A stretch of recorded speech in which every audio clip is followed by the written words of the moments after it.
Welcome to PWOM, Positive Word of Mouth, the podcast where we sit with extraordinary individuals to extract the extraordinary lessons, wisdom, and truth of creating something incredible.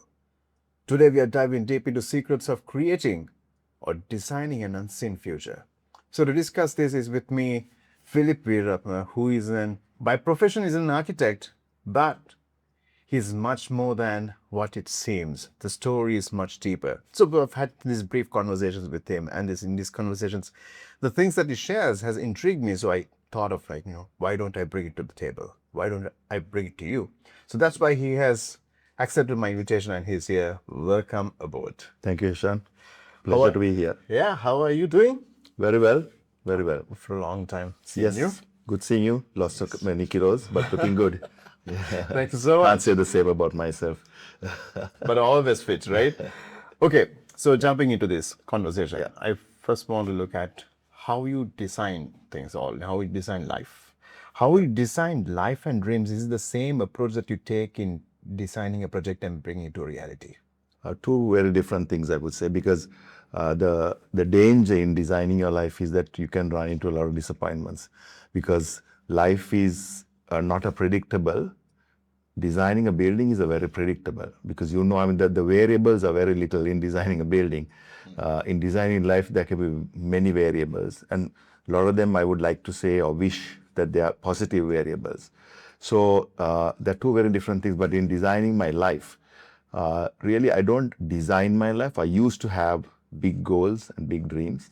I still have them at the back of my head, but they are not the main intent and focus of my life. They are sort of on the bigger scheme of things. But I like to have short-term goals. And now I've become more a person of the goals for the day. What can I get done for the day? That builds up eventually to the bigger goal.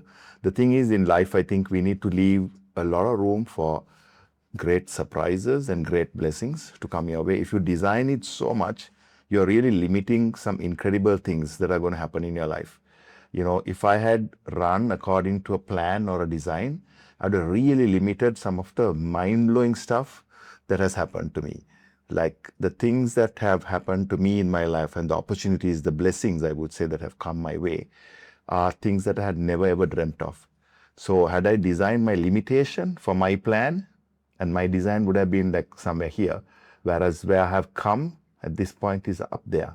So that's the danger of designing a life too much, but it's good to have a structure. If you live your life aimlessly and there's no focus and you really don't know what to do. So in my life, I want to design, I really work for the brand of my company. Really developing that brand, because my brand is not just about me, it's about many other lives that have committed themselves and they've sacrificed, including not even my company, my staff at home who serve me faithfully, my staff in the office. So my design for my life is absolutely focused around that. So how I try to expand the business, how I can try to diversify, how I try to give ownership in smaller units to my younger staff, so that then they have a future. So really my design, there is a design and it falls amazingly into place, but the opportunities really, Hishan, that come our way are mind-blowing. So I'm glad that I've also left that massive room for flexibility in designing. So very different to a building where, you have a brief, you start off at that brief and it ends up at that. So it's very linear in designing a building. In designing your life, if you keep it linear, your achievements and what you will get will be very small. But if you keep it very fluid, your design for your life can actually be like a upward curve. So what you mean is, like, rather than having we all have a blueprint. In our Yes. mind, we set a blueprint. Yeah. This is how my life needs to be. This is Yeah. how it has to be shaped, and so on and so Yeah. forth. So you are keeping this blueprint fluid for you to have more. Yes, to a certain extent, very fluid. But I have this one intent, Heshan, is that I want to bring hope to hopeless people, right? People who look at themselves and think, I'm never going to make it. I will never be able to be successful. I will never have wealth in my life. I have a deep burning desire to bring hope to people like that. And I want to bring that hope to people through an understanding that there is a greater and higher power bigger than me that can support and facilitate this sort of, I would say, promotion, right? So in that context, I really try to have an overall blueprint. I always pray, right? And my praying is really a conversation sometimes to myself, a conversation to a greater power, which in my faith belief is God. And I'd always pray, let my life be a example or a testimony to somebody who's hopeless, who can believe that just believing in a God or a power or whatever, and believing in yourself, you can really make it in life. And so I think that is my blueprint. So I have an end goal, but the pathway I don't map up. My end goal is, let me be somebody is incredible. It's not for my own ego. Honestly, I can tell you, some people can say this in front of a camera and say it's not for my own ego, but really be so wrapped up. Yes, I do enjoy the limelight and all of that. But really, at the end of the day, my friends know me. I love doing some of I love the luxuries of life. Don't get me wrong, right? Yeah. But I also love just the simple things in life as well. So it's not just about my ego, right? It's about trying to really give hope, because there's so many people I know when I was like 16, 17 years old, I was pretty destitute. I didn't have the finances, and I didn't have much hope. And I looked to people, or I read stories of people. And so I hope I can be one of those stories that inspire people. See, since you were talking about the past a bit, I just want to go dig deep Sure, into that. sure. Right. What was it like for you to get your first project, and how did you start the journey?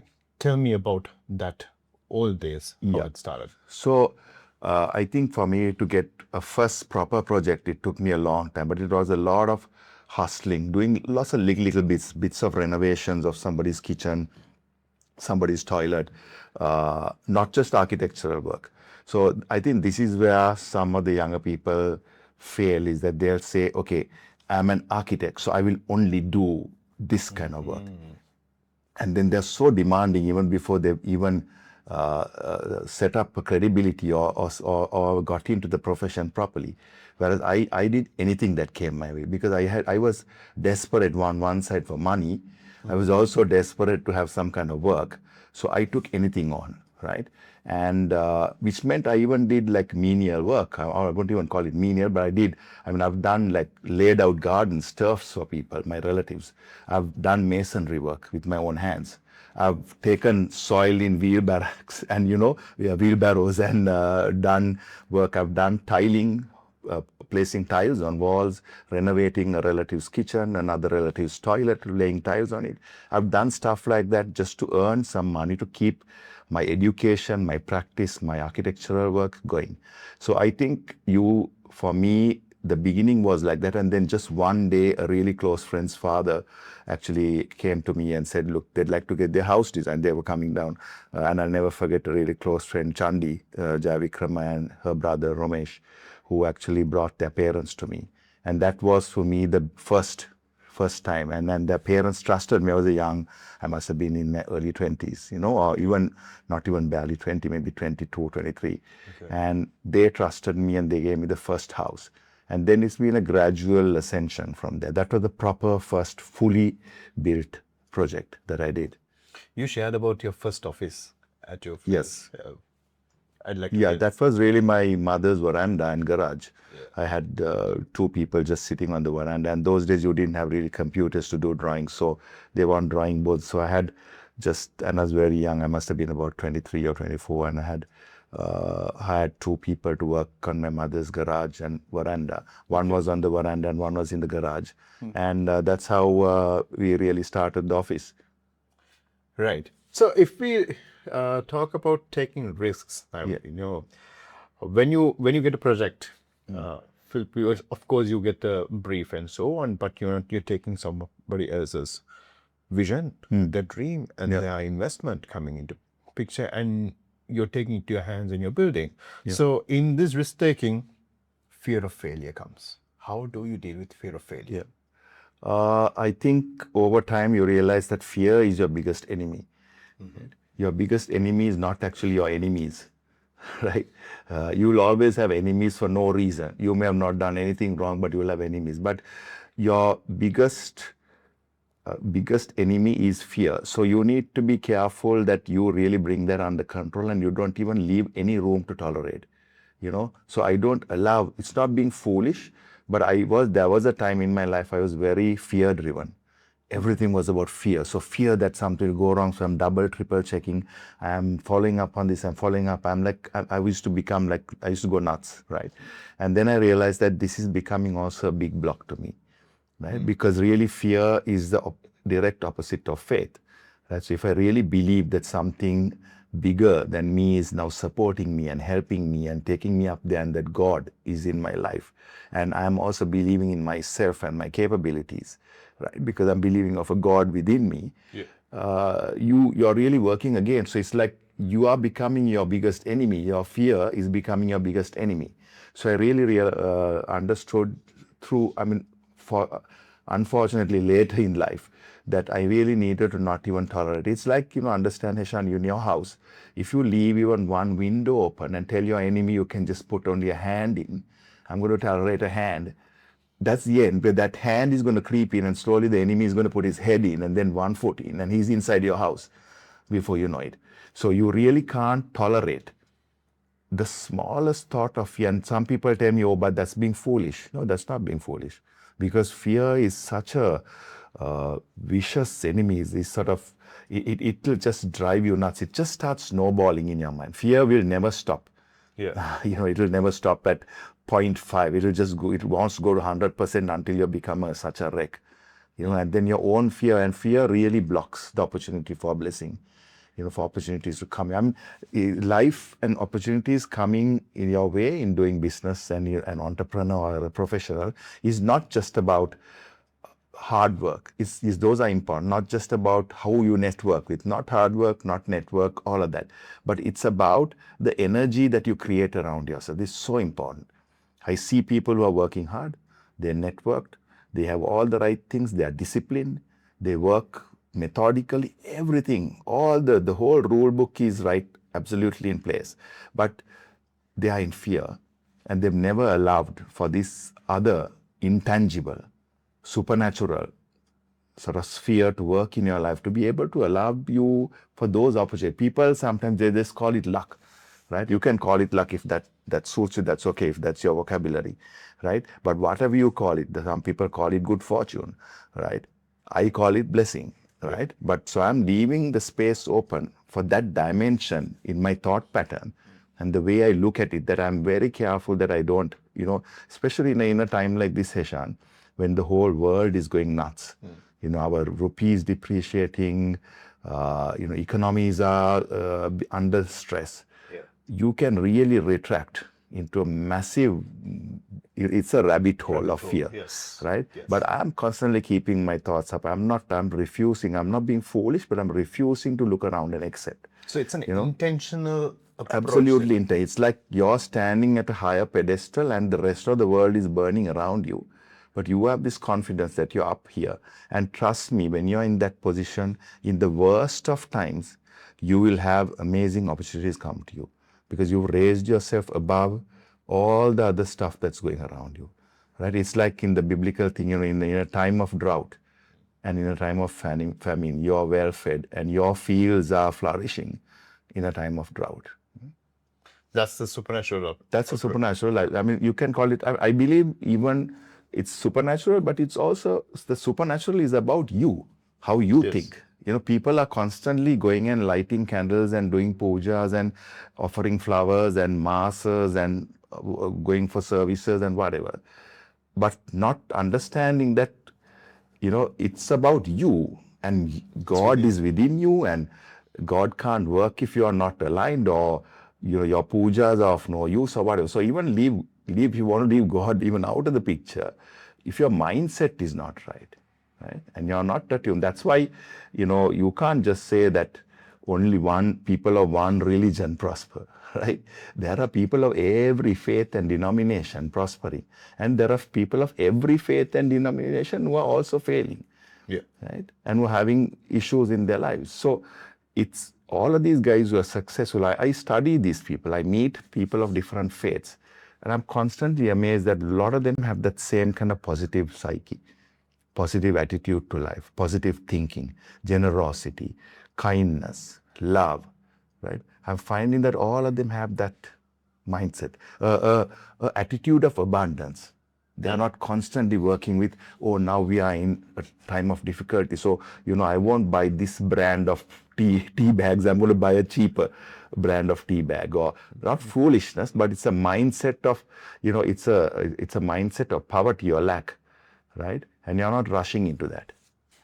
Along with it, I want to ask Yeah. about the people around, because Yeah. in this, okay, we can have a mindset and all those things and Yeah. come out, Yeah. but there are people that we love and who are dear to us, Yeah. who may be doubting, Yeah. right? How do you deal with doubt? I don't allow for that kind of conversation to come into my mind or head. If it comes, I have the ability to close my ears and not allow it to get to my head. So that means when a person is bring some that sort of a conversation with you, Yeah, does that mean you avoid that? I will avoid it or I will not take it in, because even if they're right, I'm not being foolish, but I have a certain formula in my head on how to handle an issue that can be fearful. His formula is very different. His formula may be to panic. Now I get agitated, run for cover, start doing. My formula is better. Okay, what's the issue? Let's look at it. Let's look at it properly. Let me look at it from my positive mindset and my level of faith, and let me handle it. So, okay, tell me the issue, but I'm not going to linger around and discuss your option. I will look at the way I see it, especially because there are different personalities. There are people who just want to drive fear into you, want to drive panic. A lot of the time, people who bring fear to you, their intention is not really good for you, right? Very rarely. A lot of them, they want to come and cause a little bit, because that's the human nature. People who are in fear want to drag everybody else down to the fear level. That's the normal human psyche, right? So they don't want to see this one guy who's positive, right? They won't drag you also down to that whole pool of fear and doubt.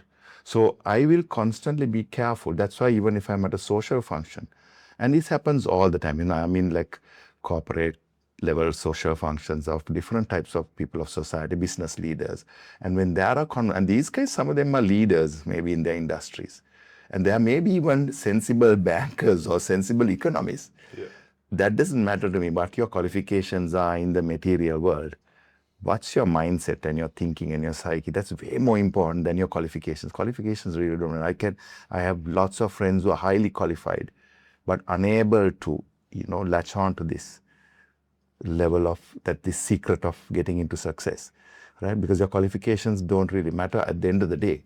So I avoid even those conversations. I would either quickly walk away. If the guys are talking, that it's better to go and join the ladies who are maybe gossiping about something, right? Or some small talk, or not be with the guys who are talking about economics and the situation of the country and how. So it's I'll quickly go and maybe join the ladies. All my female friends are going to really have a go at me for having said this, but I'm just joking. But I join. Sometimes I do, because I just move away from that place. And I don't allow that to get into my ear, because that now I'm very resilient. Those days the thoughts can ring in my head. Now even if I've heard something, I'm able to, by God's grace and His Spirit in me, I think I just get that out of the way. So it is something that over time that you have trained yourself to be. So anyone who wants to get to that level, it is not an overnight thing. No, it can happen overnight. It's just a matter of deciding and saying this. You have to be determined and believe. You have to be so believing. The way you believe, people are going to say, this guy is nuts. He's foolish. He's crazy. He's overstretching himself. He's overexpanding. He's doing things. He's being over ambitious. The people will call you all kinds of names, right? You have to just tell yourself, this is what I believe and I know I'm going to do. And it's going to happen. And you might, by God's grace, I have not had many failures in my life. And I don't say this out of an arrogance, because I have also been cautious. It's like, I won't go and buy things where I will overstretch myself financially, but not to an area where you will feel it in your spirit. That feeling in your spirit is not from fear.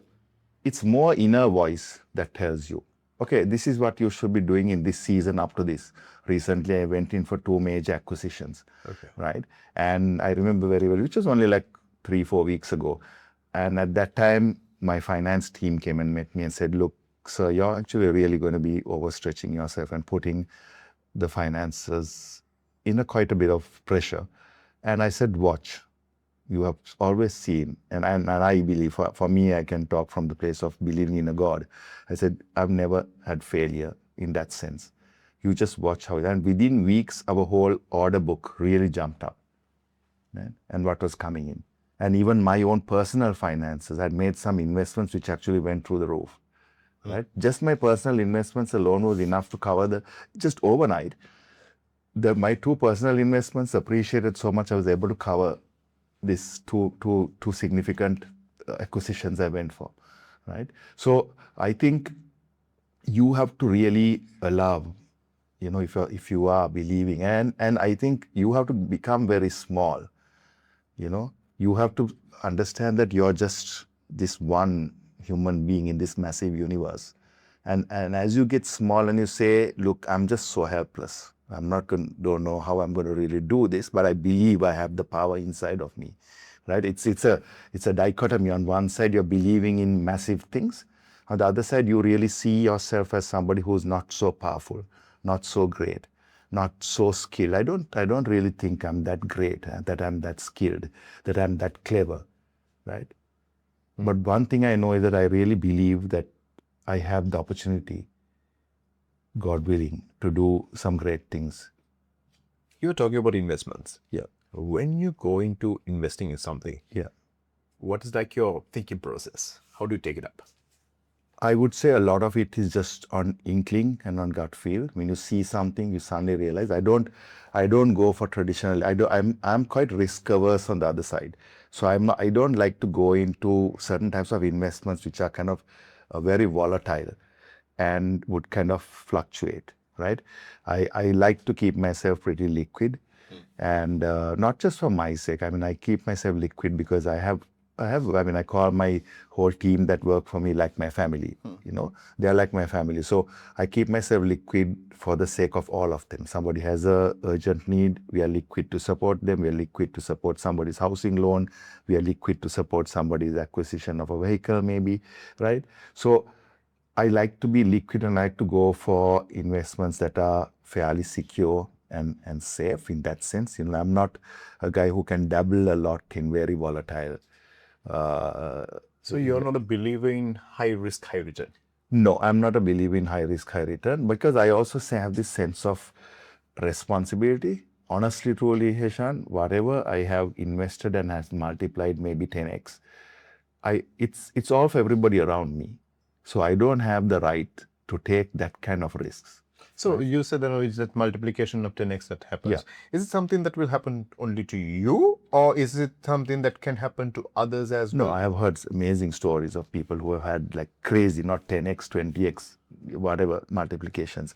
I think it's just knowing about being savvy and that gut feel about what should you be investing in at this time. And you need to just play with. Now, for me, real estate is something I understand because I'm in the architectural sphere. Yes. Right? So I understand that is something that I can play around a little bit with. Again, I'm pretty risk averse. I don't go for something that I think is risky.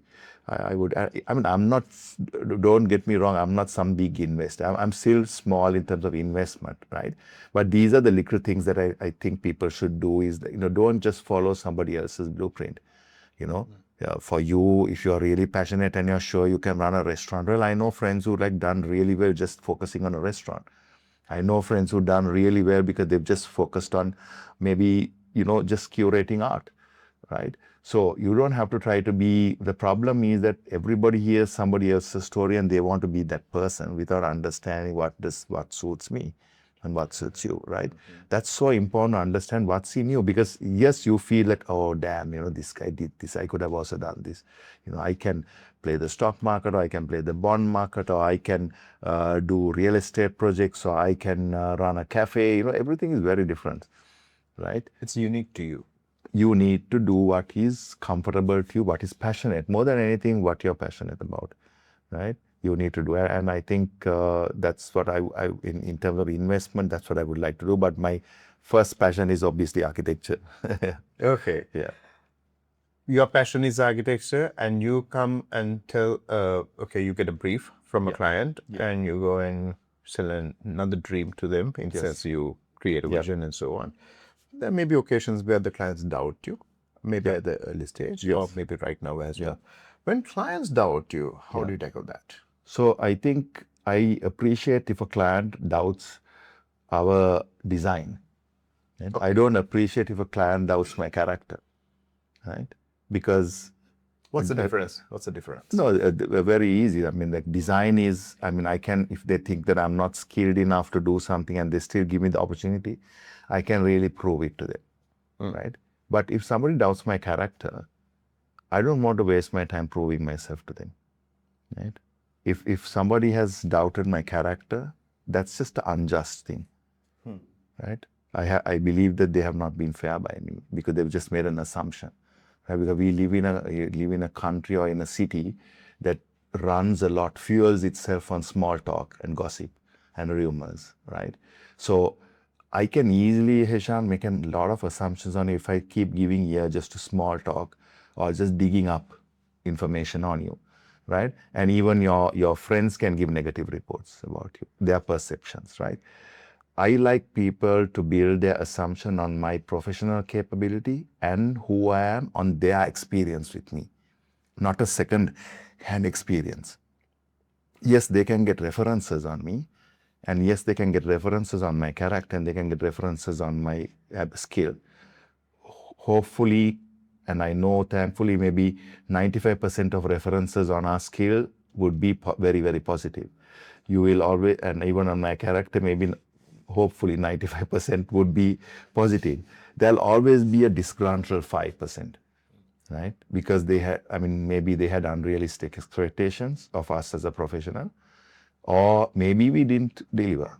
And maybe also on character, maybe there's a 5% that maybe we slipped up, we goofed up on something. Maybe there's stuff like that. So I think I love when people would question my ability because that really pushes me to perform even better. When somebody throws a professional challenge at me on a design skill, I want to really prove myself. That's a good thing. I see that as a positive thing. And I tell that to my staff. I tell that to my younger team. Don't get offended. Don't let your egos get affected by it. It's not an ego thing. If somebody challenges you on your professional capability, prove it. See, how do you train to visualize something which is not there, right? And in your domain, of course, you have to visualize, and you need to see something that others don't see, and that's some creativity that comes in. What is like the process? Is it a gift, or is it a process that you have where that okay, we get a project, this is how I visualized. Right. I think you have to make a conscious choice to start fantasizing, right? For lack of a better description. Life is something that can be beautiful if you really fantasize, because fantasies become reality eventually. Whether you're fantasizing of how a party set has to be, or the decor for an event, or how you should dress, or how your building is going to be, it's all about fantasy, right? And then fantasy gets translated into reality in a livable context, right? So I think everybody has the ability to fantasize and imagine. But unfortunately, from the time you're born, you are constantly, the education system, your parents, elders, society blocks you and says, be realistic, be realistic. You're being unrealistic, you're being foolish, you're just a dreamer, you're just this, right? And you're constantly being pressurized to just follow, one just highway where everybody's just black and white highway and everybody's running and crashing along to destiny on this one highway. So I think that's the key, that you have to be able to tell in your mind, no, this is how I visualize something, this is what I want to do. And then of course, you make it, you have to tailor it to your client. Here, they're going to live in the house eventually. right? So you can't try to force your fantasy down somebody else's throat, right? You have to explain it to them, show them, and then if they like it, they like it. If they don't, you can't, right? You can't force them. Like people try to force people to live in their lifestyle. You can't. That'll be horrible. You go back like 3 months later and, you designed it in one end, then they've just done things in the way they want and the whole thing looks absolute mishmash, right? So you are to understand that at the end user is your client, right? And you have to, your fantasy and your creativity and your idea has to meet their reality. Right? Tell me, now you said that there've been disappointments. Yeah. There've been failures as well. Yeah. When failures and disappointments hit, how do you bounce back? What do you do? Yeah. So for a long time, I would have called it a disappointment or a failure. But I realized, Heshan, that these are not really disappointments and failures, right?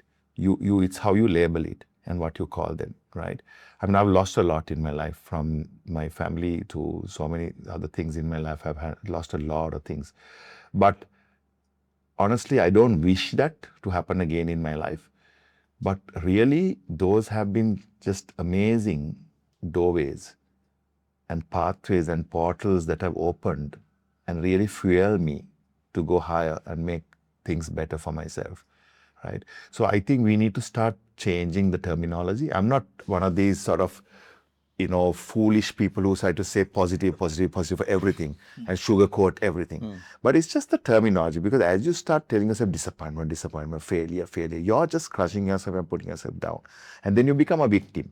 And then you're constantly working in this victim mindset, right? And you can never pull yourself, because then what happens is when you go into a victim mindset, you're constantly looking for other people's sympathy and their empathy, right? And living and fueling yourself on other people's sympathy and empathy will never get you anywhere, right? But when you look at your disappointment, and honestly, I don't say this in any way to disrespect or cause harm on my family members who have either passed on or have been stricken by any kind of sickness, but really those have been doorways, and I look at them as things that God brought in my life to change my course of destiny. And I believe in hindsight, when I look at it, that my father died very young, when he was just 49, and my mom died very young. But because I believe in a life after that is even more glorious and amazing, they didn't lose anything, right? I'm going to fool myself if I think that they lost anything, right? They just got into a better place faster, right? I had losses and I had challenges, but those were pathways. So God did something good for them in a way, but also opened up pathways and fueled me on to being who I am as a person. Forget about my success, but even as a person, to be more sensitive. I can feel the grief of somebody. I can feel the struggle of somebody who's looking after somebody who's differently able. I can feel somebody's poverty. I can feel somebody's lack, because all those things came about because my father died young. We lost everything. So I knew what poverty was like. We lost due to my final mismanagement by my mom. We lost even more our finances. I knew what hunger was like, right? I knew what it was like to not have new clothes. I knew what it was like not to be able to travel overseas. So I know all of those pains and the sadness and the grief that it causes people. So that's why I try to take my team overseas. I try to get things for them that I couldn't have at those ages, right? So those have made me a more sensitive person. Not a good person. I don't believe in this whole thing of good. You're a good person, I don't think I'm a good person. I mean, ask my friends, I've got a lot of nasty traits, right? But it's made me a more sensitive person, for sure. Right? It's made me more sensitive to the pain and suffering of other people. All of these things that happen along my life. You were talking about, I think, if I summarize it, language plays a very pivotal role in a journey of success. Yes. So tell me, for the viewers, Yeah. right, how important is language in the journey of success? I think language is one of the key factors, right? Because I try to, even when I write a message to somebody, sometimes I'm tempted, like, like today a staff member made a mistake, and I'm tempted to be very harsh and critical. I'm like that. And I can sometimes even, and I'm being very transparent, I can get a kind of very secret pleasure out of being nasty on a message, right? And making somebody feel uncomfortable. But I'm very constantly trying to correct my language, my words, that I try to bring something out in positive terminology. Yes, you have to be firm when somebody slips up. They made a careless mistake that could have been easily double checked. But how do I word it? In the same way, how do I word the current crisis the world is going through? The words I use, the words I use to my team. Very important. Key things. You're setting a framework. Your word, I think, I believe in the Bible, the word of God says our word frames. Yep. Right? My words have power. They can bring death or life, and which is very true. I have stopped flights from taking off just by my thinking and by my words when I don't want to go on a trip, right? So I believe there's a great power in our words, and the more, and I feel that I don't use enough positive language, still in my life. I can still use, but I try to motivate my staff by saying, no, we are now succeeding. We are getting projects like this. In times of difficulty, when I meet with them, I'm careful. On one hand, I want them to be diligent, so I want to create in them a little bit more of an alertness in a difficult time, but I also want to be careful that I don't bring about fear upon them, because we are a team working together, and I can't afford to have anybody in too much of worry, anxiety, or fear in this time. I want an advice to my old self, because we are coming into this place of how we turn our passion into reality. Yeah. Right. We spoke about your architectural journey and all those things. But now we are coming into passion into reality. In passion into reality, so when I initially got this thought of doing this PWOM, which is positive word of mouth, where that I want to impact the country and the greater world out there to share positive thoughts in their family, where that it will change the lives of them. This is my firm belief, right? But the thing is, there were times that I was listening to people saying that, what's your revenue model in this? How are you going to sustain? How are you going to do this? And so on. Right. So because of that, I've been holding on to this for a long period. Right. Okay. Right. Even today, I don't know a revenue model, but I have gotten realization after a certain journey. I've got a realization, oh, this is what I'm supposed to do. This is what I'm built for. Right. This is my purpose. I don't know whether I'm good with revenue or not. Yeah. If you were in this current state, Sure. current mindset, and had this Your design, challenge, yes. Yeah. what would you say, and what actions would you take? So I think there's this whole Nike saying which says, just do it, right? That would be my first advice to you, is first to just do it. And then let all these other things, revenue streams, all that. Yes, it's good to have. I've done so much of planning with my company and my office, and those plans have to be thrown away because everything has changed so much, right, in the way things have fallen. So it's good because I think it just gives you some discipline in your mind when you maybe write down, okay, these are my possibilities. I mean, I can tell you honestly, Heshan, everything I've written down, those are not the things that happened. My revenue streams are bigger, better, and from places that were unexpected, right? But I think it just trains your mind. It just takes away the chaos from your mind. Otherwise, your mind is constantly in turmoil. So the good thing in writing things down is that it just frees your mind, right? But I don't believe that, what I've found, a lot of people who are just hung up on a piece of paper, on a plan or a revenue streaming model or something, they are not, like I said earlier, you're completely limiting yourself. So my advice to you would be just do it. And in doing it, then be wise, be diligent. Like I told you, some of the things that young people make, their mistakes is they say, okay, I'm only just going to do podcasts. You can tell yourself, and I'm not going to do anything else. No. Somebody wants to come and do like a milk food advert with you or something, do it, right? At least for a season, until your revenue. We do a lot of work in our studio.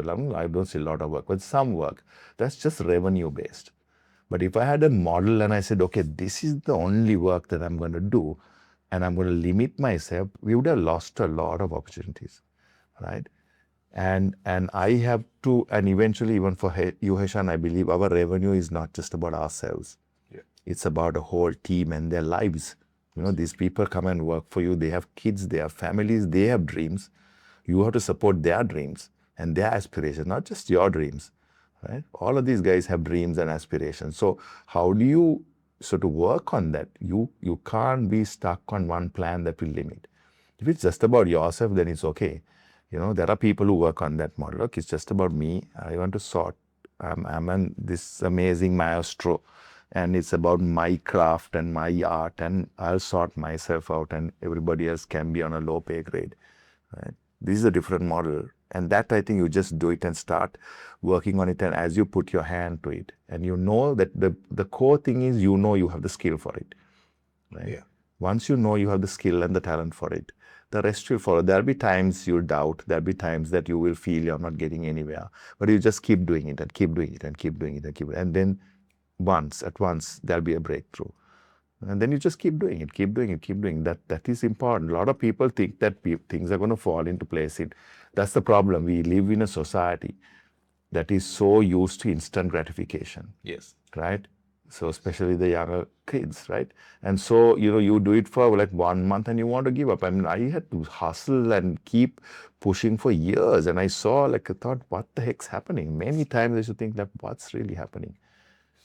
When am I going to get my first beach villa project? When am I going to get my first beach hotel? Right? For the longest time ever. Right? But you just keep doing it. You just keep doing it. You just keep doing it. If you woke up tomorrow morning, Yeah. not Philip the architect, Yeah. not having a company, Yeah. all titles gone, Yeah. no track record, Yeah. starting from zero, Yeah. how would you rebuild? I would probably rebuild more or less the same way, right? Because I like looking back, I like the journey. It's been slow and steady, right? I think had success and wealth and fame, in a sense, come to me earlier, I think I would have lost it. There's a certain maturity of character that had to happen over the many years, you know, and I think I would have been a very different animal. Either I would have lost it in many ways. Either I would have been just completely arrogant and proud, and I lost my humanity. I could have been so avaricious. I could have just gone berserk with my money. A lot of things could have happened. So I wouldn't wish any other, maybe less pain, maybe less suffering. I mean, that's normal, right? Nobody wants to have more pain. I mean, they've been very dark, sad, dismal, depressing days, long periods of time. Of course, yes. You know, I'd like to have the nice things, the pleasures of that journey, and maybe not have the suffering. But I think all of that makes you. You know, some of the suffering may have been unnecessary due to a lack of knowledge and understanding. You know, mainly of spiritual things, right? So yes, I wish I had the spiritual understanding and the understanding of life and people at the beginning of my journey. I would have been a very different person. And I think I would have also been a kinder, patient, more loving person. You know, I in that young state of, you know, passion and desperation and hunger for success, I think I've, you know, really hurt a lot of people and maybe been really tough on people. And, you know, because you're young, you're full of energy, you want to get things done, you're impatient, you're short-tempered, all of that. So a lot of that I would wish I could have changed. Yeah. How do you define success? I mean, people have all these glorified definitions of success, saying, oh, you know, success is all about a nice family and success is about love and all that. I mean, I would say that's all nonsense. Right? Success, you have to have money, right? Okay.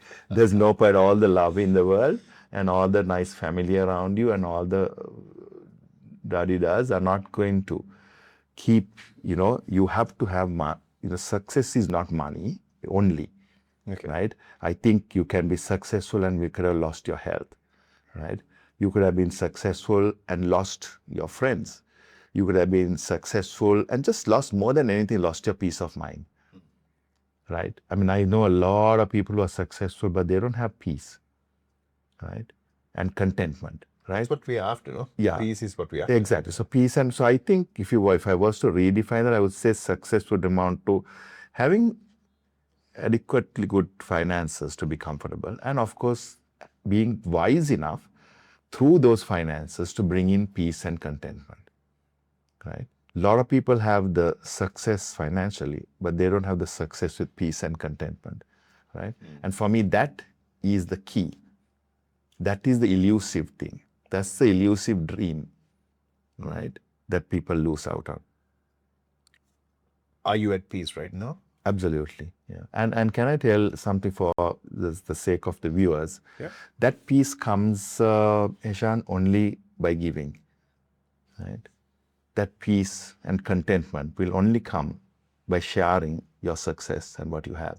And I'm not saying again this from being such a nice, elevated guru or somebody. I'm a vicious rascal, right?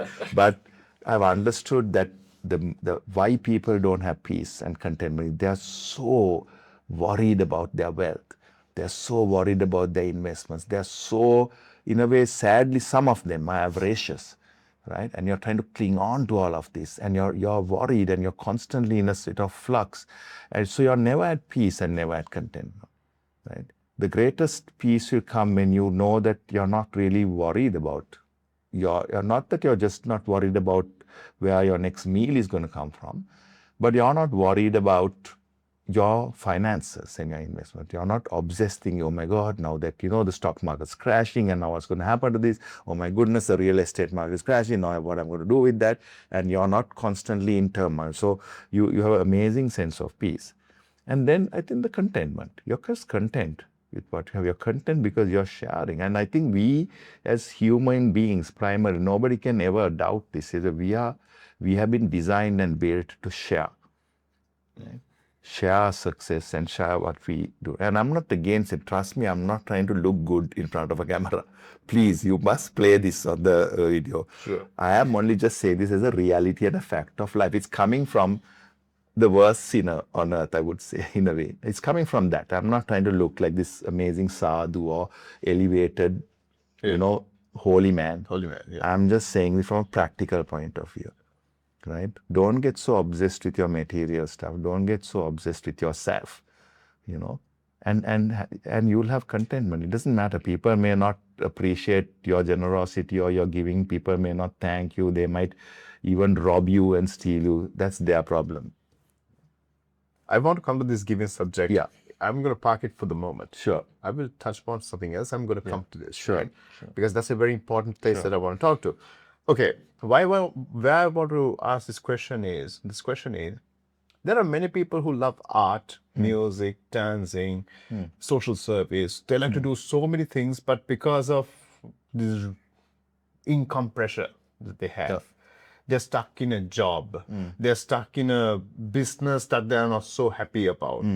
But if you go and ask them the question, if money is not an object, what would you do with your life? Right? Then they have so many stories to tell, the passionate things that comes out, right? For that sort of a person, what is the advice that you could give? So, I mean, if I were to give sort of practical advice is, I think you have to look at how do you make your passion, your craft, how do you make that an exceptional product, right? And for that, you need to look around. There's no point, like I constantly benchmark the work we are doing with what is happening around to keep ourselves relevant, not only relevant to today's needs and society, but also are we on par, are we on point with what's happening globally and internationally.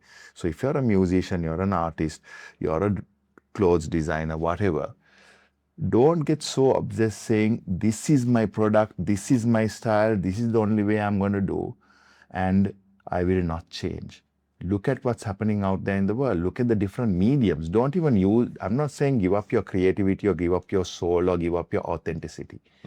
But look at the new ways that things are being done. Look at the new materials, the new techniques, the new technology. Right? Look at yourself at that. That you can't just be stubbornly holding on. You have to be able to look out at the world. And now through social media and through the internet, you have so much of exposure. This is one key reason why, Heshan, I travel a lot.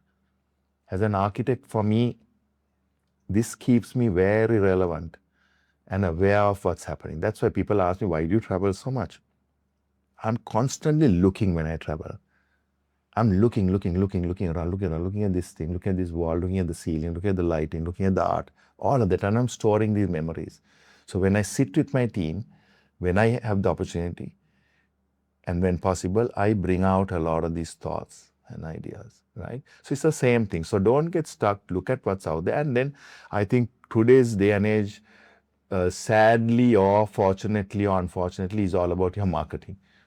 Right? The guy who markets himself and puts himself out there, right, gets the better of stuff, right? Especially for if you're young, right? You have to put your stuff out there. You have to make the world know about what you're doing, right? How do I know if I haven't seen what you do? You can be the most amazing artist, and your product is something that I want to now commission you to do this massive mural in this new building that I'm putting up in Dubai. And I want to do an amazing mural. How do I know about your work if I haven't seen your work? You can't be stuck in your studio in Bambalapiti or somewhere and think, oh, I know who I am and I'm talented and whatever. That's what happens, Deshan. Is a lot of people don't want to be relevant to the times and work according to the times and just be wise, simple, common sense wisdom. They tell a story to themselves as to, certain people, like, people who don't want to become successful. Like, in the sense, okay, people are stuck in their stories, right? Yeah. Story True. because of this, I'm not doing it. Because of this, I'm not doing it. Oh, yeah, you can find 1,000,001 excuses to not do something. I mean, like, it's very easy to find excuses, right? But when you go down, I mean, that's why a lot of people don't. They're constant, even in my own studio, people come to me with issues and problems. And I tell them, don't tell me the problem. Don't give me the excuse. Give me the solution. When you're ready with the solution, come and meet me. I don't want to meet you with your problem. I don't want to meet you with your excuse. Bring the solution to me, because every single issue has a solution. But people don't want to sit down and take the time and trouble to think about it and come up with a solution, right? So it's very easy to just get hung up, and then they want to outsource the solution or resolving their problem. It's the same way people outsource their lack of decision. They say, oh, my mother was like this and they treated me like this. My father was like that. I was brought up like this. I had this childhood trauma. I mean, my goodness, we've all been having childhood traumas. We've all had the abuse. We've all had, all kinds of stuff. If I was hung up on my childhood traumas, I'll still be stuck there, right? And my issues with everybody has issues with their parents. Everybody has all kinds of issues, right? Yeah. So I think you have to just, find the solution and move forward. Okay. If someone wants to build the dream ground up Yeah. today after listening to you, Yeah. what would you tell them to do? So I think break it down into small steps, right? First, break out the first steps. Don't try to, have all the way up to your end goal, right? Have the first 5 steps.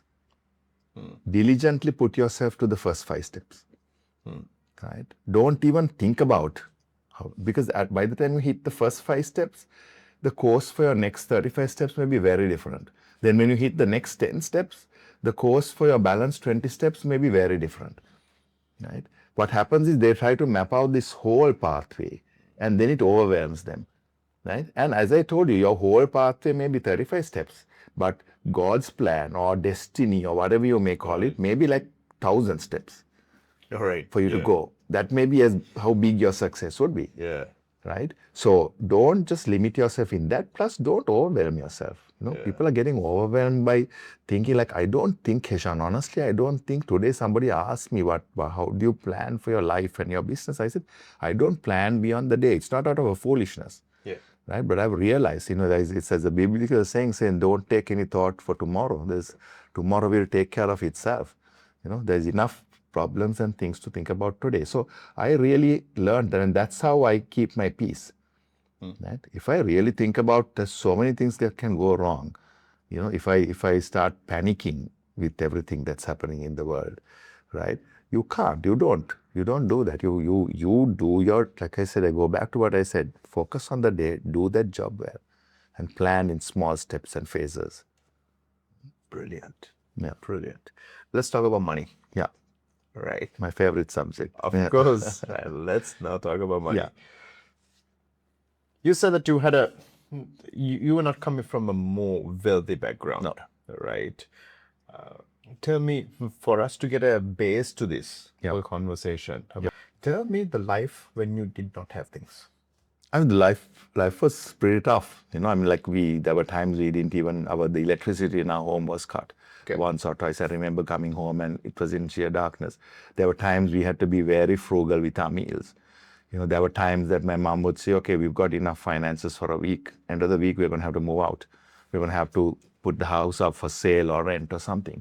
So I think constantly every day was, but then you're a youngster, you find ways of having fun. I used to love going to the beach, jogging on the beach. So I used to really keep myself fit, and that was my release, just jogging and jogging and jogging for kilometers on end. When there's raining, I remember thunder, raining, pouring, I'm just running on the beach because that was my thing. So you work out, you go out, you have fun with your friends, you get drunk maybe, right? Just have fun. So you find ways also to make life fun and exciting. Right. So that was really how life was at that time. Finances were very, very, very, very low. Right. But thank God, by God's grace, we got relatives helped us, family, friends helped me. So many different people supported me with my education. One of my father's brothers helped me. I remember every time I had to pay my course fees. My course fees was pretty high. My mother would say, there's only 3 weeks more to pay your fees. We don't know where we're going to get the money from. And then from somewhere, one of my dad's friends, because by that time my dad was long dead and gone, friends would offer and send money for my education. So it was really, I learned what living by faith was all about. And I also learned what it is like, like I said earlier, to be hungry, to not have what you want, I remember when I used to work, I had only just 2 sets of clothes. So I'd wear 1 set of clothes today, come back home, wash that, and wear the next set the next day. So it was constantly swapping this 1 set of clothes. And I remember like torn, and that time, fortunately, people are not so fashion conscious like now, like to this level, right? Nowadays, like you may not have money to eat, but you need to dress well, right? Yeah. There, it didn't really matter so much. You didn't have to be like ultra trendy or hip, right? But with whatever, and then I remember I used to get a lot of second-hand clothes and handmade. I had no issue wearing a lot of stuff like that. People used to pass down stuff. I would wear stuff that family friends from overseas would send, And Let me ask something blunt. Yeah. Right? Okay, you all did not have much to even eat Yeah. or drink or whatever. Then why did you go and do some education where the course fee was so high? I think again, Hishan, I'm glad we did that because of my mother's faith. She came to me one day and said, like, I prayed about your future. And she was very clear. She said, God has shown me you're going to be an architect. I'm taking you out of school. You're going to enroll in this course. And I think in some way she believed that she would get the support. At that time, my grandfather was also alive and around, so he had some income. And I mean, we came from, I would say, a fairly connected family in Colombo, a fairly, for a lack of, I hate this description, but maybe a relatively mildly elite kind of our connections our relatives had. We were sort of a relatively respectable family of Colombo. It's just that the way life panned out. My parents were not people who believed in investments. A lot of the people in my family are either professionals or creative people. Now, very few people are into business. So they were not into, we had estates, we had land, which we sold eventually, and we had estates. But we were not big into finances. So my mother was a very young widow. I think she was in her late 30s, So I think she was also not very savvy financially. So we lost a lot of money, sort of bad investments, etc. So I think all of these things, seeing all of these happen, you start understanding also that people will only be there to help you when you have things, really sometimes. So I learned a lot of things, like people who didn't associate with me when I had nothing would want to associate with me now, right? So you understand. That's why, Heshan, fame and success don't intoxicate me. I'm a realist. I know what it was like when there was a nobody, and then nobody wants to know a nobody, right? Yeah. When you're a somebody, everybody wants to know you, right? So I learned that fame and success are sort of elixirs of life that you don't get intoxicated, but you use it as a tool to be able to empower other people. Because I don't want other young people to sometimes maybe go through some of the heartbreak I went through, like even ostracization in society. People can look down on you, the way you dress. You can. I know sometimes. I remember when walking into a function, people would look you up and down. That what kind of shoe are you wearing? What are you wearing? All that, right? So I know what it's like for even a girl or a boy who can't afford the same clothing or maybe the same jewelry, right?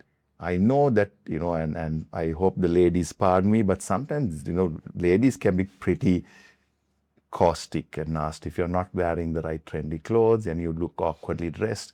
Nowadays, I think younger society is way more embracing and they're way more relaxed and chilled about, they're less judgmental about how you dress and how you are. So I am very mindful, Hishan. I have not forgotten my roots or my beginning, and I don't say that in a sort of fake humility. It's not about humility. I understand the fragility of life. I understand the fickleness of the human nature, right? So I'm not, trust me, I'm not tricked or fooled by the accolades of man, right? I'm not carried away. I move around with society, I have a lot of good friends, but I'm in no way lost my head or my bearings on ground because I know that people can change, things can change, right? And that's okay. And I'm not being derogatory on anybody, but that's human nature.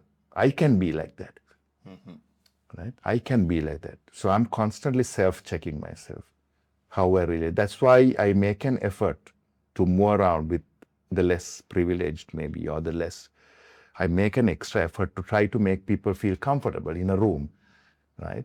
Because I know what it was like when I didn't have the confidence and I had to be in a room of maybe affluent people or well-dressed people, and I knew that people would make sort of sneering, jeering remarks at me. And I know what it was like. So I'll make that extra effort to be with an awkwardly dressed person.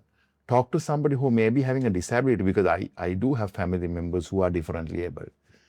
So I know what it's like.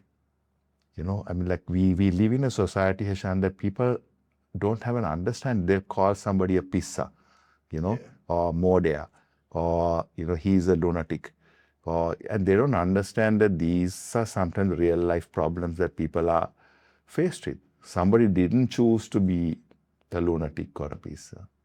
It's the same way that somebody didn't choose to be blind or deaf, right? It's the same way that somebody didn't choose to not have one leg or something, So I think all of these things have made me very, very sensitive, and I'm very conscious when I walk into a room about other people. At one point, I was conscious in a negative way, feeling very self-conscious. Now I'm very conscious about other people and who needs attention, right? It's very easy. Everybody will gravitate towards the well-dressed, good-looking person. Everybody will gravitate towards the successful person, right? But there are people who are really, I know, because I used to struggle in silence. I used to cry inside of myself being in a room of successful people. So I know that when I see people and they're smiling, or they may be joking, they may be looking relaxed, but they are dying inside. They're crying inside. They're mourning inside. They're weeping inside, right? So I know that they need to feel loved. They need to feel appreciated, right? So I'm not perfect. I'm telling you all these amazing things. I have to also check myself sometimes, because I'm telling you, and I'm going to stop at this. Sometimes I can be really tough on somebody in the office, but then I don't know what their day has been like, right? So I have to constantly remind. Sometimes I apologize. I'm very, very generous with my apologies. So I'd apologize to somebody in the office, and I think that I've been really nasty. Whenever I remember to apologize. Yeah. Okay. So is it that this hard background that you had, childhood that you had, drove you or gave you that sense, I want to be rich? Was that a thought that was crossing in your heart? Yeah, absolutely. Because I understood that money opens a lot of doors, right? And one of the biggest things is that when you have a certain level of financial success, nobody can manipulate you. right? And nobody can control you or push you around, right? So, I mean, I'm blessed with almost 900% of really kind, loving people in my life. But I've also seen that people can manipulate you and push you around and control you if you don't have the financial independence and strength, right? So I understood early in life that, and I didn't want to be in a situation where I had to worry and be anxious, right? I'm not putting my faith in my money, but I believe that God appears in my life through financial success. He shows himself as a provider in my life through financial success, right? I can't just say God is my provider, and then not have the provision, right? That's foolish. I'm just fool. A lot of people who do that, right? So that was a key thing that drove me, that I understood that with financial independence, right, I will not be then at the prey of people who may have wicked intentions to manipulate me or to control me. And not just me. I want to make sure that everybody around me doesn't get controlled and manipulated by finances. You know, from my chauffeur upwards, that he will never have to be financially controlled and manipulated by his relatives or his neighbors or anybody around. That he would, like, my desire is that nobody in my organization should feel helpless. I mean, it doesn't mean that I have an endless budget to do everything for everybody. But if somebody has a desperate need and a critical need, and they need I like to help people who are also trying to help themselves. So it doesn't mean that it's a complete handout. You come to me with how much can you do, and I will support you. All right. How do you define being rich? Again, I'll go back to that success thing. People say, oh, you can be, richness is being rich in family, rich in love, rich in whatever, right? I believe that rich is a very variable definition. You can't really quantify it, because this is the strange thing about money and riches, right? Is that you can never be content. Right? I can look at some, I can look at Bill Gates or some successful entrepreneur, and I can feel like a real absolute in poverty compared to his riches, right? So I don't think there is a benchmark for riches or being rich. I don't really, I'm not a fan of this word rich, because it's used in such a casual way. Oh, he's rich, he's not rich, he's not so rich, whatever. And I don't like classifications. I'm anti-classification, because classifications just put people in boxes. But if you were to ask me about, okay, let's use the word wealthy maybe, right? I think it's all-roundedness where, you've been wise in your investments, you have real estate, you have liquidity, you have adequate finances to meet your dreams and aspirations. You have adequate finance. I think that would be being wealthy and rich, is that what are your dreams and aspirations? So do you have the adequate finances to support your dreams and aspirations? And that to me would be wealthy or rich. But then you have to know where you kept your dreams and aspirations. Now, I have massive dreams and aspirations, right? But I also know that at every level, I think I'm wealthy. It doesn't matter. I may not be able to now be getting this amazing, I'm not going to name it, because people are going to call me out if I name what my dreams and aspirations are. But I have certain dreams and aspirations. I've achieved quite a few of them. There are some I haven't, but I'm not flustered by it. I know that I'm wealthy. Somebody else who's way more wealthy and has way bigger this income and liquidity and whatever can look down on me and think that I'm not. It doesn't matter. I feel and I know I'm wealthy. So it doesn't matter in terms of classification or numbers. Being rich, I think, is a state of mind, right? If you can constantly, even when you don't have money, and this sounds very shallow, and it sounds like something off Instagram, right? But it's not. It's like, being rich is really a mindset that even if you're spending, like, say, 1,000 rupees on a lunch, that you're doing it with a sense and a feeling and attitude of being wealthy, right? I think that's what's key, right? attitude of being wealthy. So not the amount of money you have, but it's the attitude which you spend. If you're like, so you can have billions, but you're working with the attitude of poverty, right? You're working like a poor man. So you're being so careful about, like, I know of, dollar billionaires, Heshan, I know of them. They will negotiate with a vendor for a mango, right?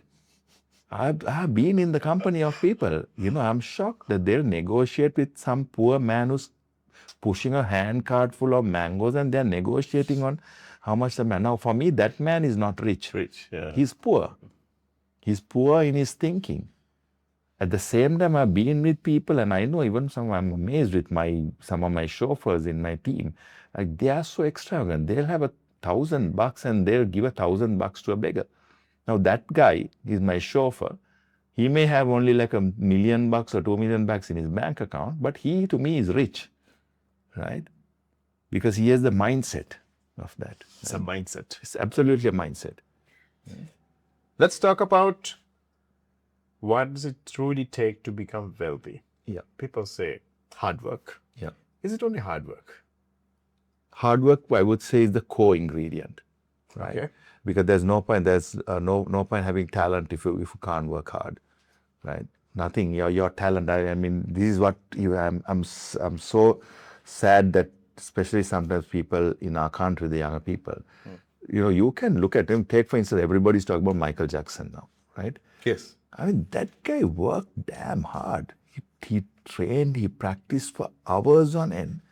Waking up I was reading somewhere, I'd wake up at 3 in the morning and say that, no, we need to get to the studio now because now something is working in my mind. I need to go and do it now, right?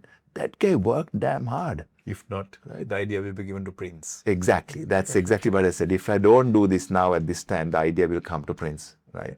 So all these superstars, whether it's Beethoven to whoever the great artists and masters are, whatever, you will find that their lifestyle, they worked hard, right?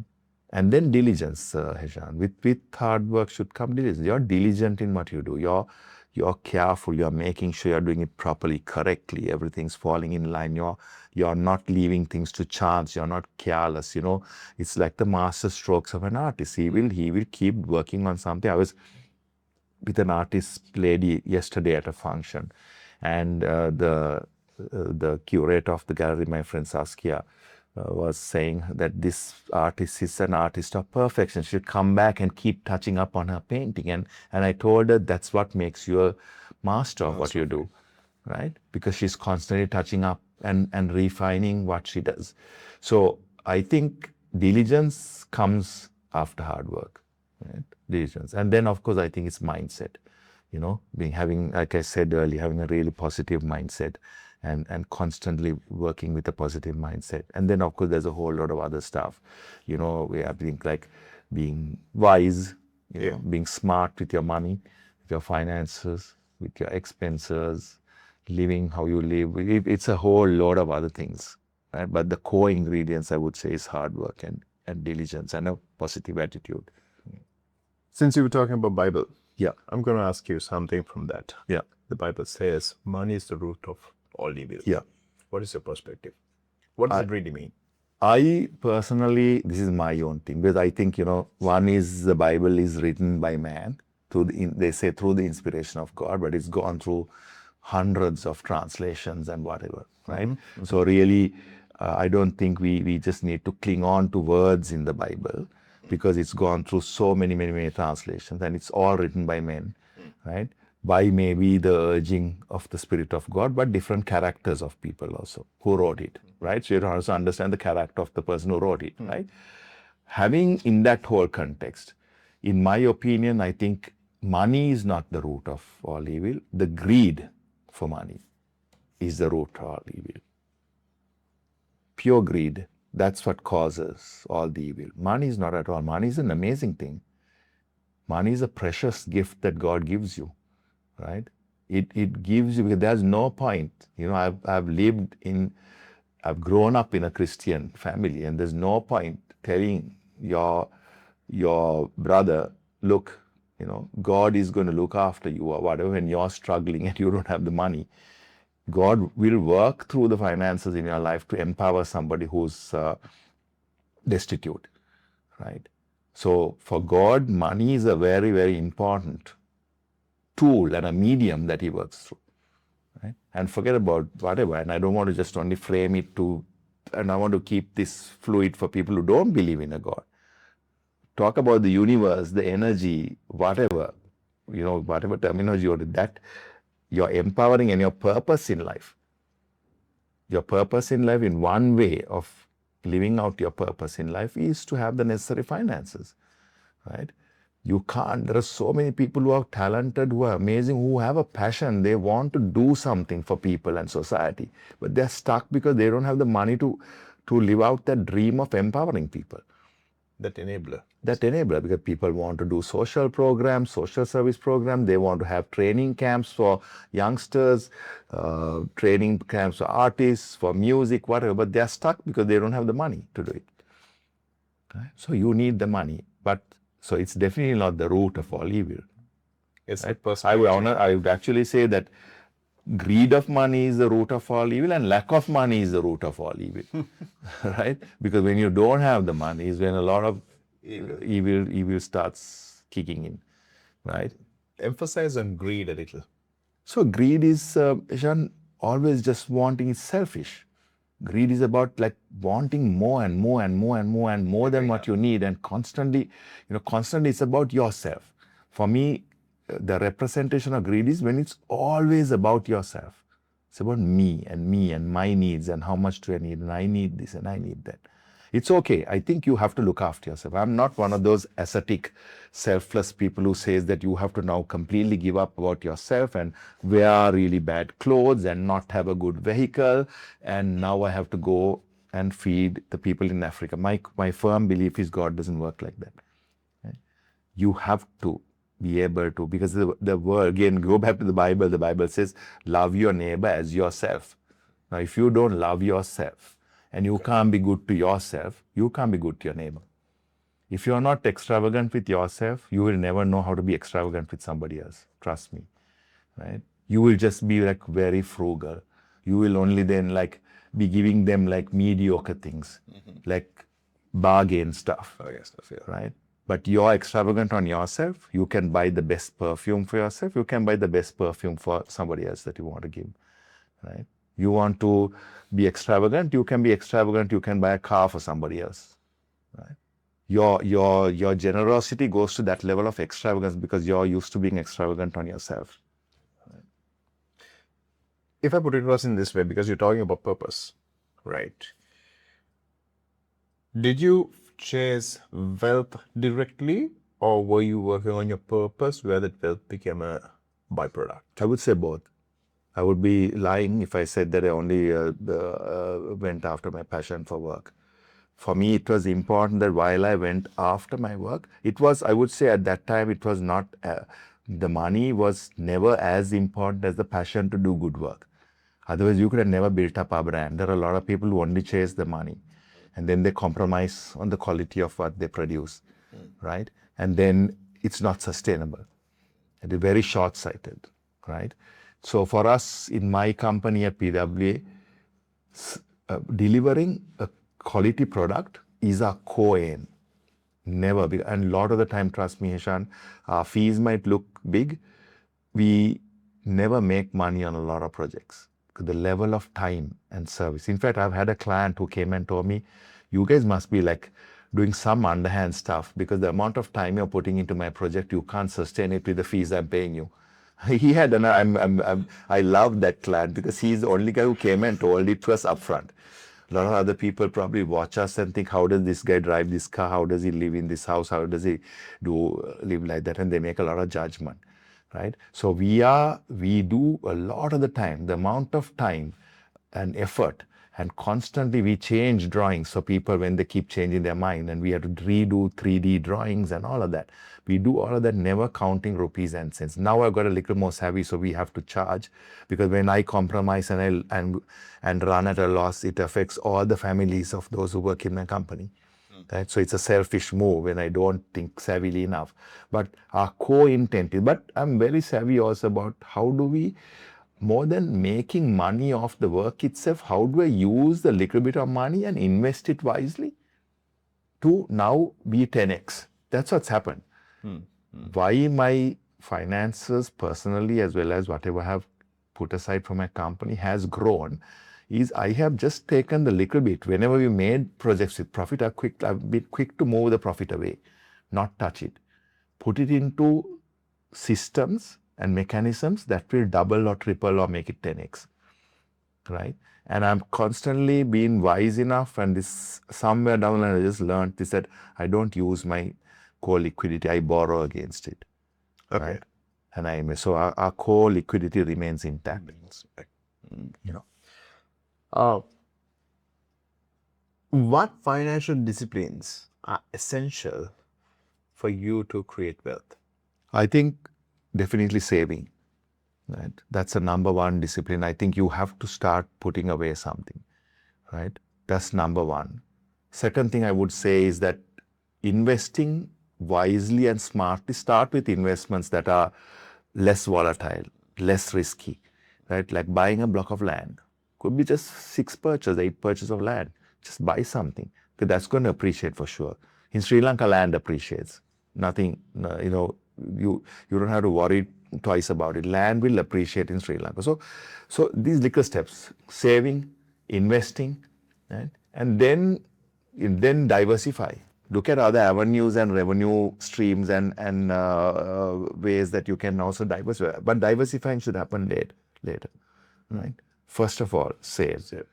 Because once you have those savings behind you, that gives you an amazing confidence. When you say save, like what is like the, let's say, there is a saying like, okay, if you can run for an year without any income, that level of saving, is that something? Yeah, I would say you want to. Yeah, it's good to have that. That's great, because then you have this backing you, right?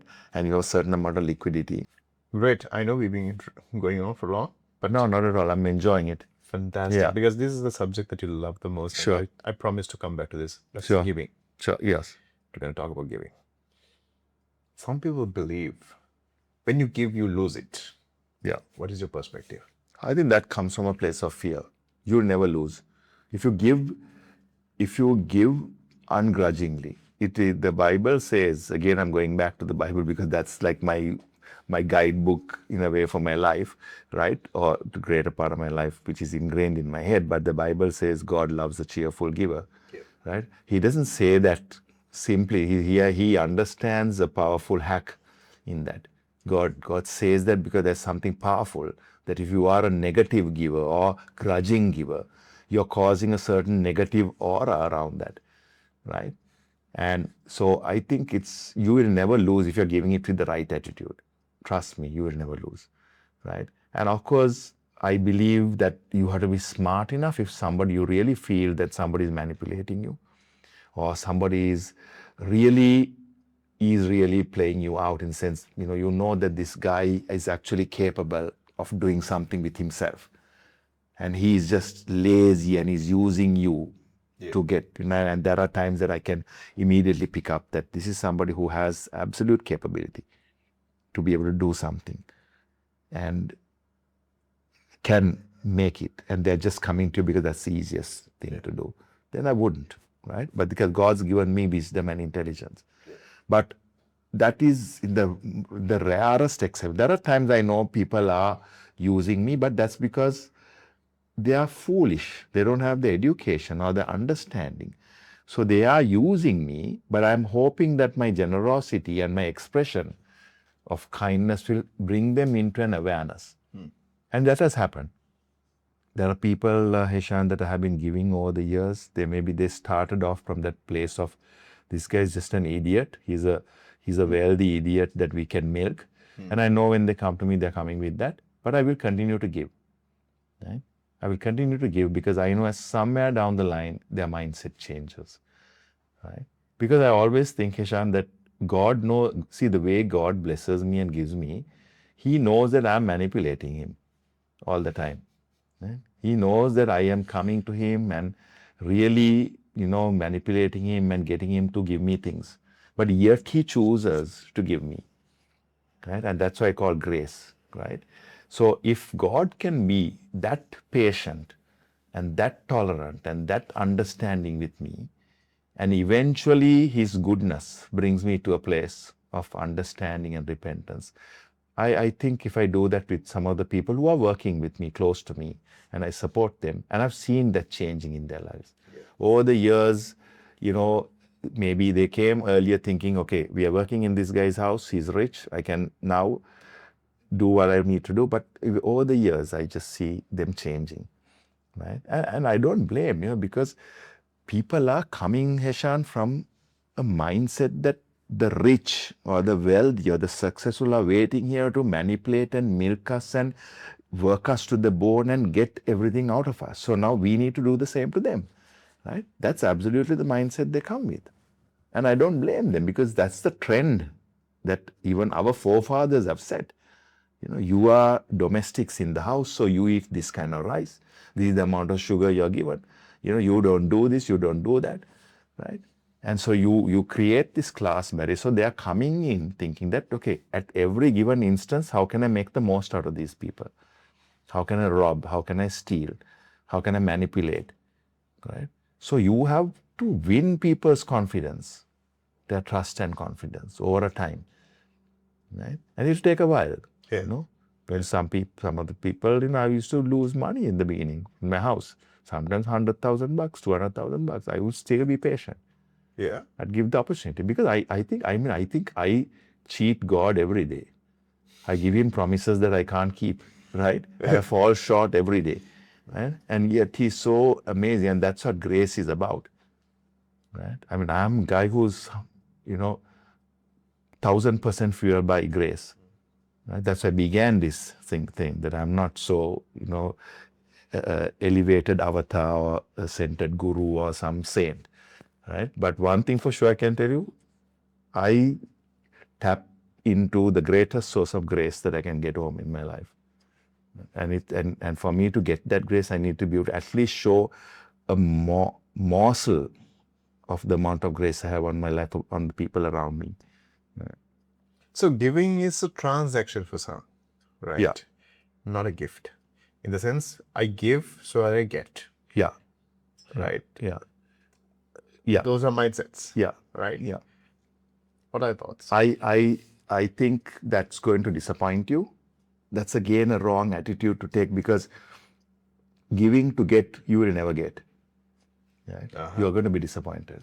Giving to get from people, but God or the universe or whatever you can call it will definitely give you.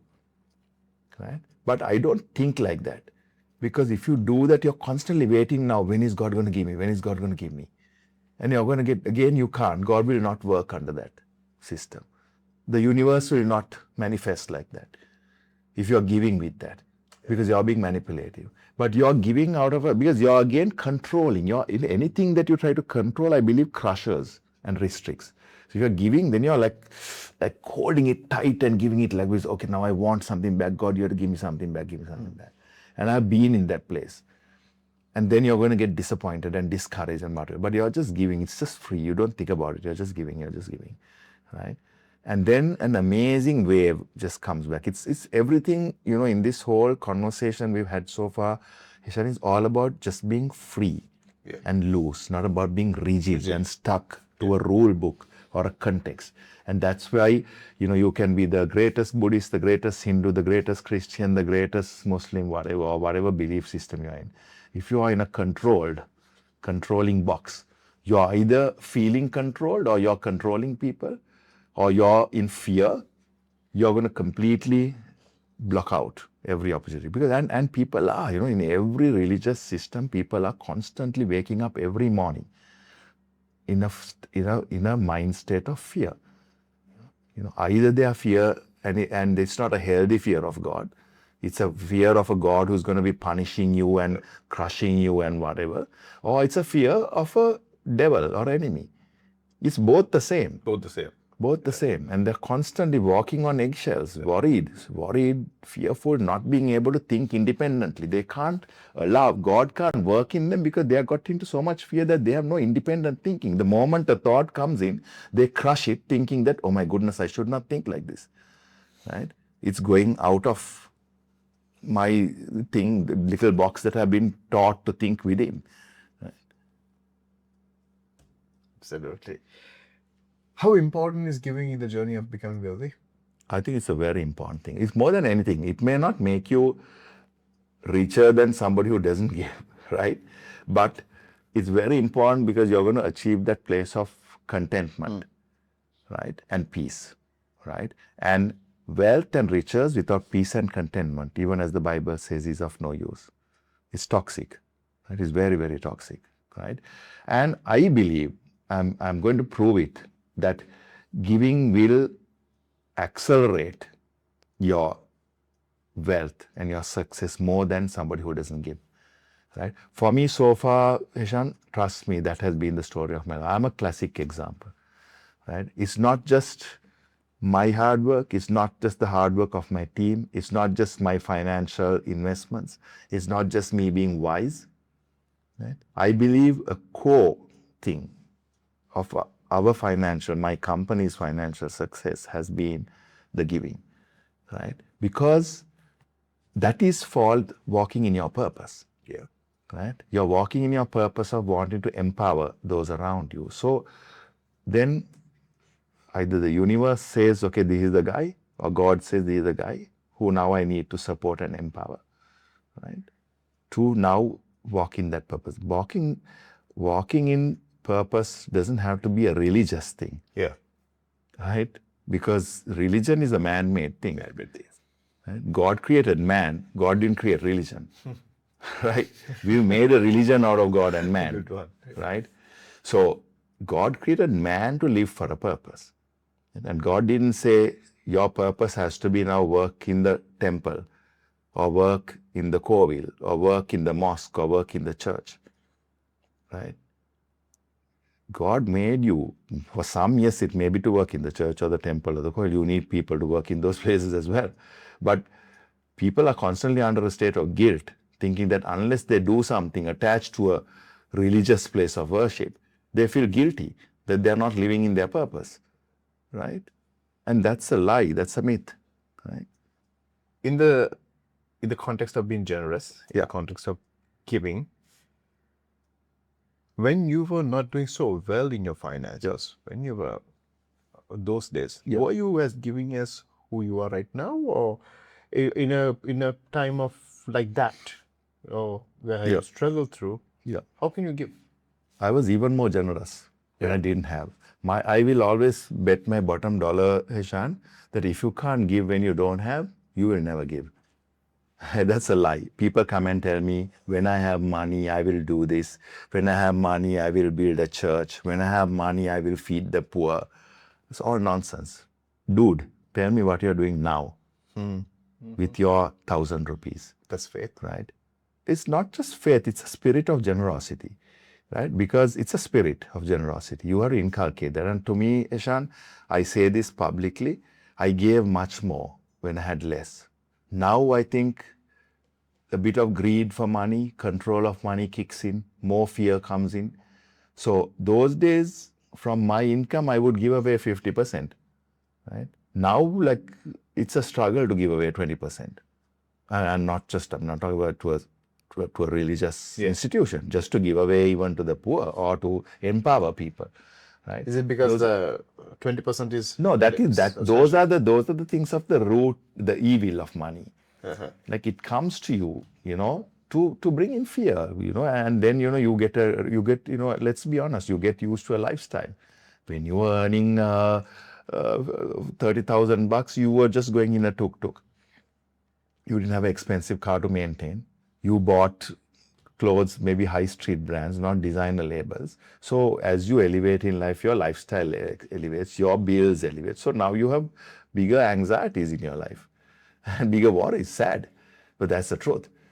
So now you're thinking about all of those. I got to think about my, my holiday home payment first, my 2 vehicles that need maintenance. I need to think about my staff. I need to have money to celebrate my parties, my travel to Europe. I need to go on business class or whatever. All those things now are coming in, right? So then you think, okay, my goodness, like you have a lot of bills to pay. When you had like $50,000 or $30,000, you had very little. Just like you go to the Kade, you have a plain tea and a cigarette, and you eat rolls from some short eats place, and you're not eating fine dining, going to and having 5-course meals and all of that stuff, right? So life was simpler. So you can give away without any worry or fear, right? So those are the things that the Bible talks about. And I'm constantly trying to get to that place when I can give more. And trust me, and that's what I mean. Like you look at a lot of the big billionaires in the world, they give away almost 50% of their wealth. I believe there's an organization called Pledge to Give or something to that effect with all these top billionaires on it. And they've all pledged to give more than 50% of their wealth, right? And so they've tapped into a secret as well. They've understood the reason for their wealth.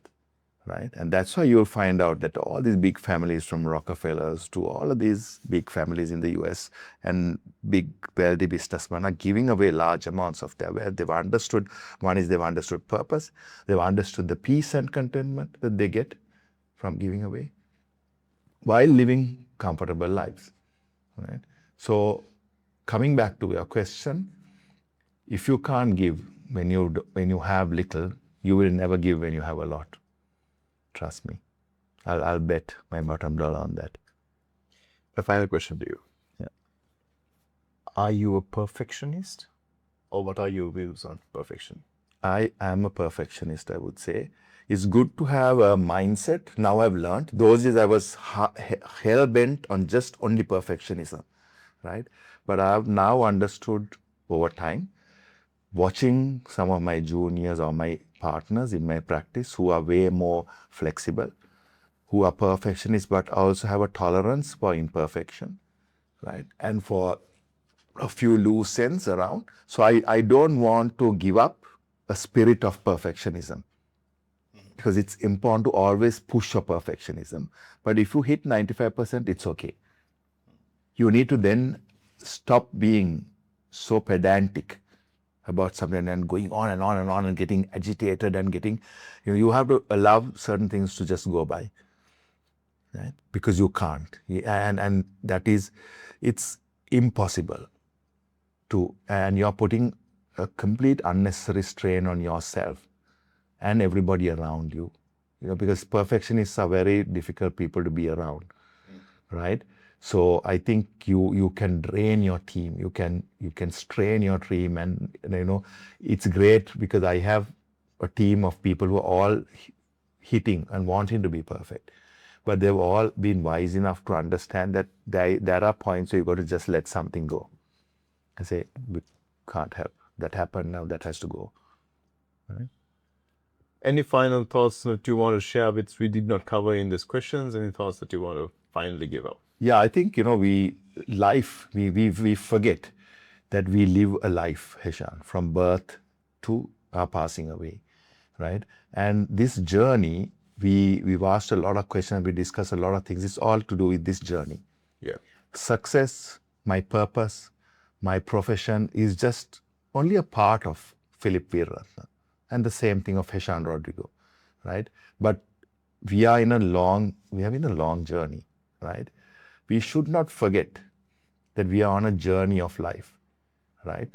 And never think that we are going to live forever, right? I am one key thing, Heshan, for me is that I'm not greedy for life. Right? I have no fear of dying, right? I don't wish to die. I want to live for as long as possible, but I'm not greedy. I'm not desperate to make, because I know life after death is an amazing life. So, but I'm constantly living in that thing that I need to make the most of today, right?